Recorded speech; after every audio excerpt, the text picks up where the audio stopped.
Quelque part, en région parisienne. Un homme nous a donné rendez-vous dans ce quartier pavillonnaire.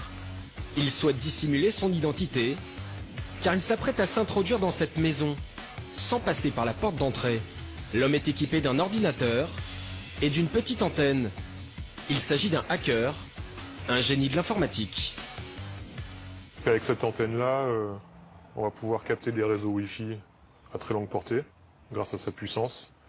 On va avoir 100 mètres, 200 mètres de portée. C'est tellement puissant que normalement c'est interdit à l'utilisation en France. Comme des millions de Français, cette famille possède une connexion Internet. Et c'est précisément ce qui va permettre aux hackers cette effraction numérique. Ça va être la porte d'entrée. Bon, les portes d'entrée sont plus ou moins bien fermées. Voilà, donc là on est connecté au réseau Wi-Fi. Donc il a trouvé 18 machines connectées.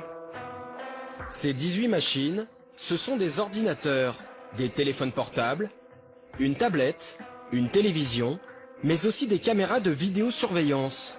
Et ce sont justement ces caméras, souvent mal protégées, qui vont lui permettre de jeter un œil dans la maison. Et bingo, là on est chez eux. On voit donc le monsieur qui est en train de tapoter sur un ordinateur portable. Ce qui serait intéressant maintenant, c'est de voir ce qu'il est en train de faire sur cet ordinateur portable. Et c'est exactement ce qu'il va faire. L'homme peut espionner en direct toute l'activité Internet du propriétaire, sites visités, photos téléchargées, mais aussi les achats effectués. En quelques clics, le hacker s'est invité dans l'intimité de cette famille. À l'image, nous découvrons une femme et ses 2 enfants, un garçon et une fille. À distance, l'homme active le son grâce au micro d'un téléphone portable.